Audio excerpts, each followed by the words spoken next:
Can you ever have or make too much money? Well, that's always a constant conversation that a lot of people are having. And I wanted to jump in on this conversation too, because I got some thoughts about it. But I wanted to bring my guy, Jimmy, on from By the Hood, my brother, not just my guy, my brother, Jimmy Williams from By the Hood on as well, so we could have this conversation together. Welcome to the Financial Road Show. Kamari Yellows here. This channel is all about making wealth black again.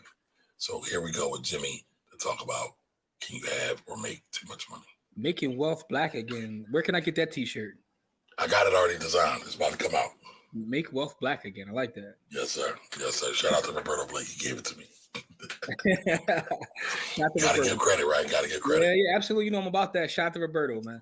Yes, sir. Yes, sir. So, Jimmy, we've been having this conversation. You always say, I don't want to be a billionaire. Or it's either I don't want to be a billionaire or I can't be a billionaire. Yeah. So which one is it?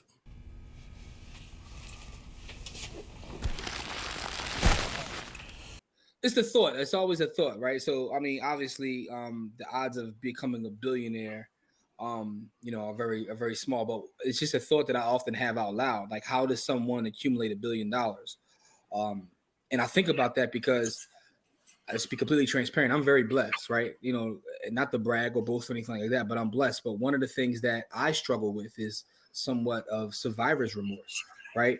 The more I'm able to accumulate, the more I look around and see, like, what's going on in the world, the more I want to give away and try to help others.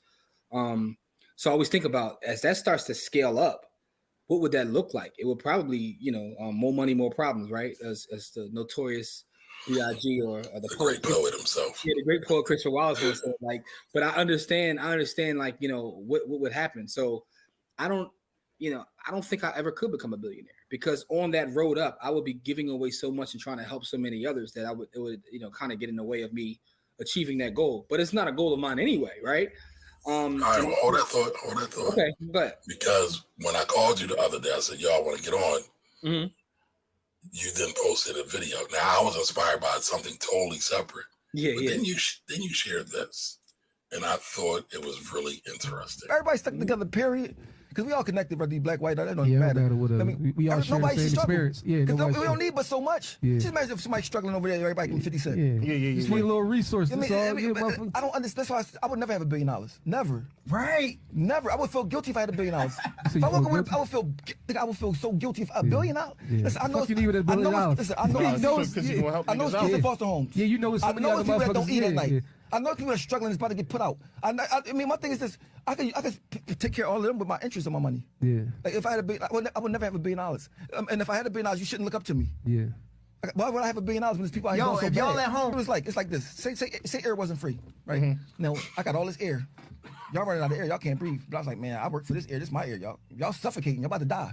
I still don't give y'all no air.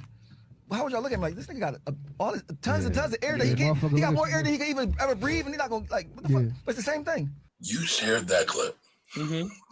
I find it hilarious, right? Because that same day I called you, a couple hours later, you shared that clip. Yeah. Why does that clip resonate with you so much? It resonated with me because we often have that conversation, myself and my brother Corey. We often have that conversation. And that's fact. So he wasn't just quoting Mosquito. Yeah. Right. Shout out to Mosquito from the legendary State Property. Yeah. But Jimmy just shared that, and he always says that, and I thought it was hilarious. That's why it was extremely funny, because I've kind of used some of those same words. I'm like, man, so other people are thinking the same way I'm thinking, right? But it also comes to, like, how you were brought up in that scarcity mindset, right? So a lot of times you recognize people that grow with a scarcity mindset, they want to hoard. When I was I'm conditioned and raised different. I was brought up in a village mindset. So everything that I do is about my village. It's not about me individually. So this is a real deep conversation, because it gets into what your goals are, also what motivates you. And one of the things that we've talked about, me, you, and our immediate circle, is about happiness, right? And what I recognize, the more I grow, the more I learn, the more I read, the more I educate myself, is that some of the things that in the past I may have thought have brought me happiness don't really bring me joy. And I know that sometimes people hear that and they're like, oh, whatever, I'm too broke to understand that.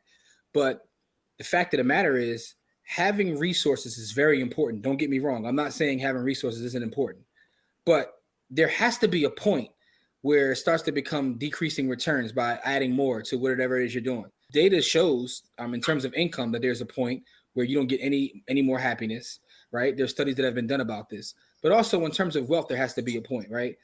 If I have 100 million, I'm probably doing the same something as somebody has 150 million, right? Now there's extremes. If I have 50 billion, I'm living a different life. You know what I mean? Like there are extremes, but in terms of happiness, like how much more happiness can you truly have? Deep. How about $1 billion? All right. Right. Well, they say 75,000 is like the point where you probably have achieved the most amount of happiness you'll get out of money.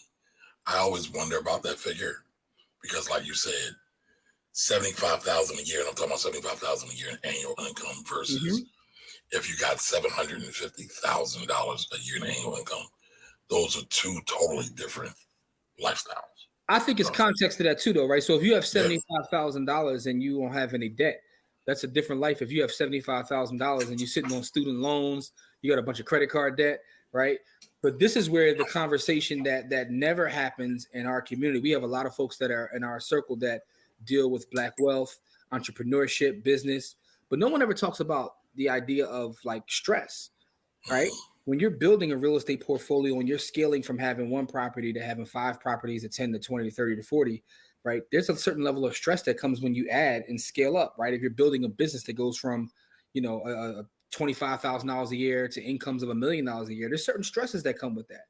So there has to be a point where I don't have the answer, but I've always, this is something I constantly think about. What is that point, wealth-wise, income-wise, where your happiness is at its peak before it starts to become diminishing and the stress takes over?